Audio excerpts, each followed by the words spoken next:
എല്ലാ മാന്യ പ്രേക്ഷകർക്കും ഒരിക്കൽ കൂടെ ട്രൂ ടോക്കിലേക്ക് സ്വാഗതം. കഴിഞ്ഞ എപ്പിസോഡ് അനേകർക്ക് വളരെ ബ്ലെസ്സിങ് ആയി തീർന്നു എന്ന് കേട്ടതിൽ ഒരുപാട് സന്തോഷമുണ്ട്.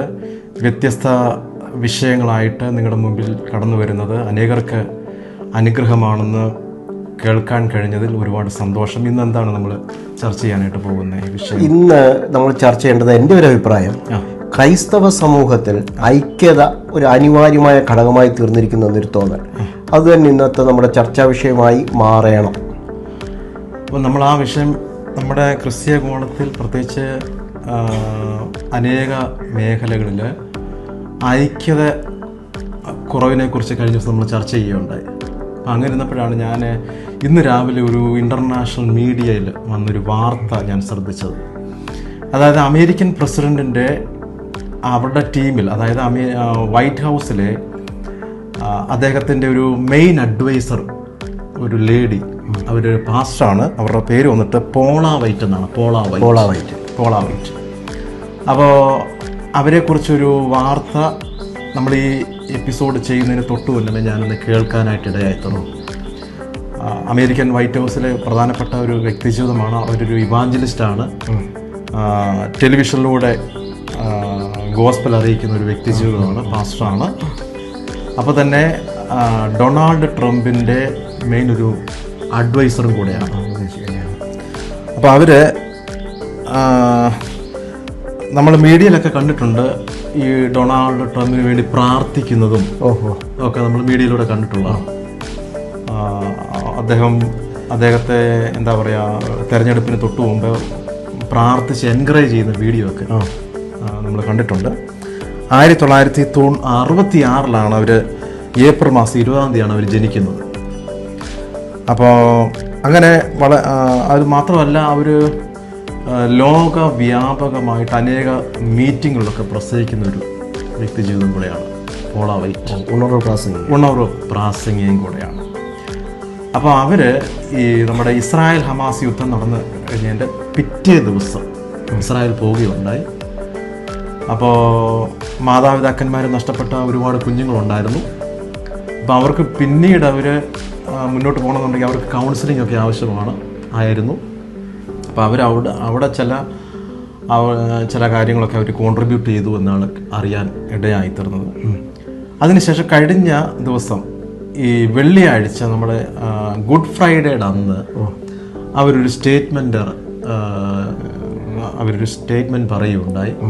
അപ്പം അതാണ് എന്നെ വളരെയധികം ചിന്തിപ്പിച്ചത്. ആ സ്റ്റേറ്റ്മെൻറ്റ് എന്താണെന്ന് ചോദിച്ചു കഴിഞ്ഞാൽ, പോള വൈറ്റ് നമ്മുടെ ഇസ്രായേൽ പ്രധാനമന്ത്രി ബെഞ്ചമിൻ നെതന്യാഹു, ഇവരോട്ടൊക്കെ നല്ല ബന്ധം ഉള്ള ഒരു വ്യക്തിജീവിതമാണ്.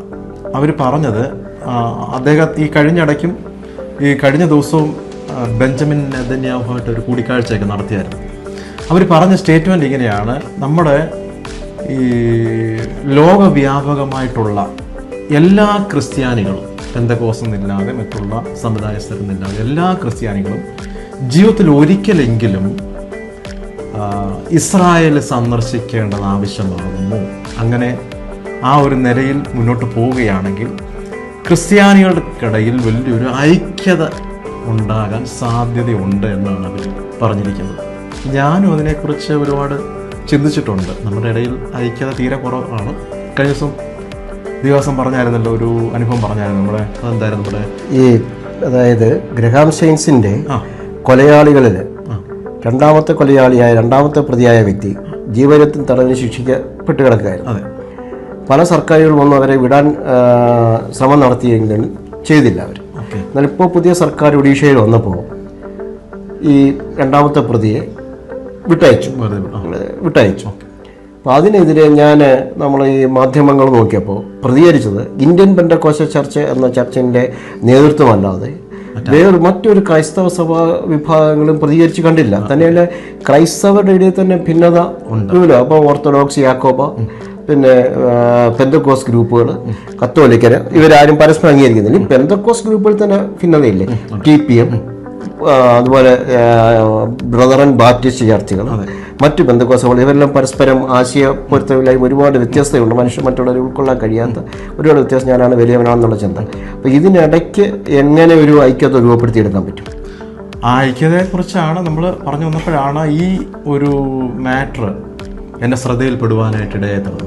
അവർ പറഞ്ഞത് ജീവിതത്തിൽ ഒരിക്കലെങ്കിലും നമ്മൾ ഇസ്രായേൽ സന്ദർശിക്കുകയാണെങ്കിൽ നിശ്ചയമായിട്ടും നമ്മുടെ എന്താ പറയുക ആ ചിന്താഗതി മാറുന്നു. അല്ലെങ്കിൽ അതായത് യേശു കർത്താവും ശിഷ്യന്മാരും യാത്ര ചെയ്ത് സുവിശേഷം പ്രവർത്തനങ്ങൾ ഏർപ്പെട്ട സ്ഥലങ്ങളൊക്കെ നമ്മൾ നേരിട്ട് കാണുവാണ്.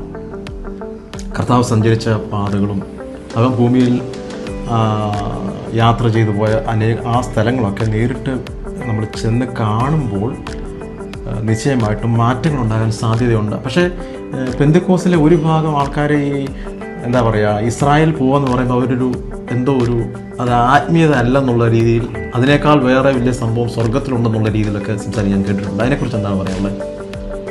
അത് ഒരു സ്ഥലം സന്ദർശിക്കുകയും കാണുകയും ചെയ്യുമ്പോൾ അതിൻ്റെ ഒരു ഗൃഹാതുരത്വം അല്ലെങ്കിൽ ഒരു സ്മരണയിലേക്ക് നമ്മൾ പോകും. അതൊരു സൈക്കോളജിക്കൽ എഫക്റ്റാണ്. ഇപ്പോൾ ഇസ്രായേലിനെ സംബന്ധിച്ചിടത്തോളം യേശുക്രിസ്തു സഞ്ചരിച്ചതായ വഴികൾ ഇപ്പോൾ 4 സുവിശേഷങ്ങൾ വ്യക്തമായിട്ടത് രേഖപ്പെടുത്തിയിട്ടുണ്ട്. യേശുക്രിസ്തു സഞ്ചരിച്ച വഴികൾ അതിപ്പോൾ ഇസ്രായേലിൽ മാത്രമായിട്ട് ഒതുങ്ങില്ല, യോർദാനിലും ഒക്കെ ആയിട്ട് ഇങ്ങനെ ഇപ്പോൾ സ്പ്രെഡായി കിടക്കുകയാണ്. അപ്പോൾ എല്ലാ രാജ്യങ്ങളും ഒരുപോലെ വിസ കിട്ടുകയാണെങ്കിൽ അത് പോകാൻ സാധിക്കും. കാണുന്നത് നല്ലതാണ്. അപ്പോൾ ആ ഒരു അനുഭവങ്ങളെ ഉണർത്താൻ ആ കാഴ്ചയ്ക്ക് സാധിക്കും. ഇപ്പോൾ ഈ ചർച്ച നമ്മളിവിടെ ചെയ്തുകൊണ്ടിരിക്കുമ്പോഴേ എൻ്റെ മനസ്സിലേക്ക് കൂടി വന്നൊരു സംഭവം, അനേക നാളുകളായിട്ട് അനേക വർഷങ്ങളായിട്ട് മുട്ടം ഗീവർഗീസ് അപ്പച്ചൻ എൻ്റെ ഒരു സ്പിരിച്വൽ ഫാദർ പോലെയായിരുന്നു. അപ്പച്ചനെ ഇടയ്ക്കിടയ്ക്ക് ഞാൻ ചെന്ന് കാണുകയും എനിക്ക് വേണ്ടി പ്രാർത്ഥിക്കുകയൊക്കെ ചെയ്തിട്ടുണ്ട്. പക്ഷേ ഈ അപ്പച്ചൻ മരിച്ചു കഴിഞ്ഞപ്പോൾ അപ്പോൾ എനിക്കന്ന് പോകാൻ പറ്റിയില്ല, ഫ്യൂണറിന് പോകാൻ പറ്റിയില്ല. ഞാനന്ന് വിദേശത്തായിരുന്നു. അപ്പോൾ എന്നെ ചിന്തിപ്പിച്ചൊരു കാര്യം, ദീർഘവർഷങ്ങൾ അപ്പച്ചൻ എന്നോട് പറഞ്ഞിട്ടുണ്ട്, ആരംഭകാലത്ത് TPM കൺവെൻഷന് വേണ്ടിയിട്ടായിരുന്നു പാട്ടുകൾ എഴുതിക്കൊണ്ടിരുന്നത്. അതിനുശേഷം പിന്നെ അവരുടെ തന്നെ പാട്ടുകൾ അവർ പിന്നെ മാത്രമേ പാടത്തുള്ളൂ എന്ന കൺസെപ്റ്റ് ഒന്ന് ഉപയോഗിച്ചപ്പോൾ മറ്റ് പെന്തക്കോസ്ത് സംഘടനയ്ക്ക് വേണ്ടി എഴുതാൻ തുടങ്ങി. അപ്പോൾ ഈ ശരിക്കും പറഞ്ഞു കഴിഞ്ഞാൽ നമ്മുടെ ക്രിസ്തീയ ലോകത്ത് പാട്ടിലൂടെ ഒരുപാട് കോൺട്രിബ്യൂഷൻ ചെയ്തിട്ടുണ്ട് ഈ അപ്പച്ചൻ. പക്ഷേ ഈ അപ്പച്ചൻ മരിച്ചു കഴിഞ്ഞപ്പം പെന്തക്കോസ്ത് സമൂഹത്തിൽ മിക്ക ആൾക്കാരും അവിടെ വന്നില്ല. അത് എന്നെ ചിന്തിപ്പിച്ചു. അതെന്താ കാരണം ഞാൻ അന്വേഷിച്ച് വന്നപ്പം ഈ അപ്പച്ചന് 10-15 വർഷം, അതായത് മരിക്കുന്നതിന് 10-15 വർഷം മുമ്പ് തൊട്ട് ഒരുപാട് ഇൻഡിപെൻഡൻറ്റ് സഭകളിൽ ശുശ്രൂഷിക്കാൻ പോയി എന്നുള്ള കാരണത്താൽ പല ആൾക്കാരും അവിടെ വന്നില്ല. അതാണ് ഞാനതിനെക്കുറിച്ച് അന്വേഷിച്ചു. അതാണ് എനിക്ക് മനസ്സിലാക്കാൻ കഴിഞ്ഞത്. അപ്പോൾ ശരിക്കും പറഞ്ഞു കഴിഞ്ഞാൽ ആ അപ്പച്ചൻ അത്രയും 97ാമത്തെ വയസ്സിൽ മരിക്കുമ്പോൾ പെന്തക്കോസ്ത് സമൂഹത്തിലുള്ള ഒന്നടങ്ക ആൾക്കാർ അവിടെ ഒഴുകിയെത്തണ്ടേ, പക്ഷെ വന്നില്ല. അപ്പോൾ അത് നമ്മുടെ സമൂഹം എന്താണ് അങ്ങനെ ബിഹേവ് ചെയ്യുന്നത് എനിക്കിന്നും മനസ്സിലാക്കാൻ കഴിയുന്നില്ല. ആ ഒരു ഐക്യതക്കേടും, അതായത് ഇൻഡിപെൻഡൻസ് സഭക്കാർ എന്താ അവരത്ര വിശുദ്ധിയില്ലെന്നോ എന്തോ ഒരു, അതിനെക്കുറിച്ച് എന്താ പറയാൻ പോലെ? അതിനെക്കുറിച്ചുള്ള എൻ്റെ അഭിപ്രായം എന്ന് പറഞ്ഞത്, മനസ്സിനകത്തുള്ള ഒരു ഈഗോ, ആ ഈഗോ അവർ കൊണ്ടു നടക്കുകയാണ്. എൻ്റേതാണ് വലുത്, ഞാൻ പറയുന്നതാണ് വലുത് എന്ന് പറയുന്നത്. പൗലോസ് പറയുന്നുണ്ട്, ക്രിസ്തുവേശുള്ള ഭാവം തന്നെ നിങ്ങളുണ്ടായിരിക്കട്ടെ. ആ ഭാവം എന്ന് പറയുന്നത് അവൻ ദൈവരൂപത്തിലിരിക്കുക, ദൈവത്തോടുള്ള സമത്വം മുറുകെ പിടിച്ചുകൊള്ളാതെ വേഷത്തിൽ വിളങ്ങി തന്നെത്താൻ താഴ്ത്തി ക്രൂശിലെ മണ്ണത്തോളം താഴ്ത്തി ദാസനായി തീർന്നു എന്നാണ് പറയുന്നത്. എന്ന് പറഞ്ഞാൽ മറ്റൊരാൾക്ക് ദാസനായി മാറുവാൻ മാനസികമായിട്ടെങ്കിലും തയ്യാറില്ലാത്തവരാണ് ആത്മീയ കോണത്തിൽ ഭൂരിഭാഗം പേരുന്ന അതിൻ്റെ സാരം. എന്താ ബൈബിൾ പഠിക്കുക, അവരെ ഉൾക്കൊള്ളുന്നില്ല, യാഥാർത്ഥ്യം. അപ്പോൾ ആ ചർച്ചയിൽ ഈ